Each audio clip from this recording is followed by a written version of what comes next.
सुबह के बज रहे हैं 2:30। हाँ नहीं, ढाई बज रहे हैं। तो सुबह सुबह ही मैं 2:30 बजे उठ चुकी हूँ। फटाफट से मैंने अपना सारा सामान पैक किया और रात ही को आधे से ज्यादा लगेज मैं डाल चुकी थी गाड़ी में।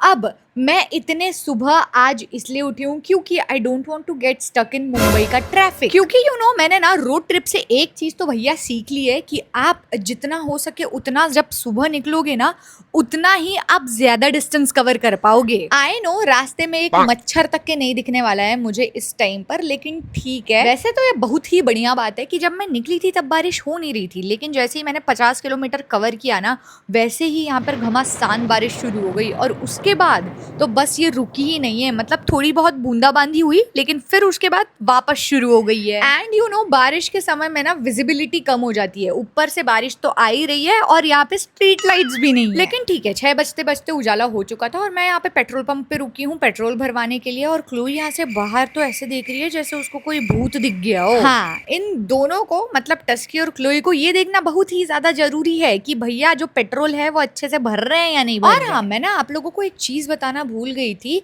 कि मुंबई से जो गोवा के लिए हाईवे निकलता है ना, ये इतना ज्यादा अभी फिलहाल खराब है बिकॉज ऑफ कंस्ट्रक्शन। और तो और बारिश के वजह से ना ये चीजें और भी ज्यादा खराब हो गई हैं। So if you guys are driving to Goa तो जरा आराम से जाना। फिर तकरीबन 7 बजे मुझे लग गई तड़ाकेदार भूख।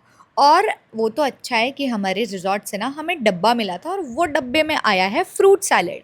तो खुद भी खाते हैं और क्लोई को भी खिलाते हैं क्योंकि क्लोई को वाटरमेलन बड़ा पसंद है। अब देखो भैया, सिर्फ फ्रूट्स खा के किसका पेट भरने वाला है। वो तो अच्छा है कि कल ही मैं अपने लिए मल्टीग्रेन ब्रेड लेकर आ गई थी और पीनट बटर, खैर वो तो मैं लेकर ही चली थी। तो फटाफट से ये खाते हैं, उसके बाद टस्की और क्लोई को भी उनका खाना खिलाते हैं और बढ़ते हैं अपनी घर की ओर। अब ये जो वेस्टर्न घाट्स है ना, इस पे इतना ज्यादा फॉग जमा हो चुका था, लिटरली आगे का कुछ भी नहीं दिख रहा है। और अभी ना आप यहाँ से एक ट्रक आते हुए देखोगे जो मुझे भी नहीं दिखी जब तक कि वो मेरे पास नहीं आ गई। और लो भाई, जिस बात का डर था वही हो गया।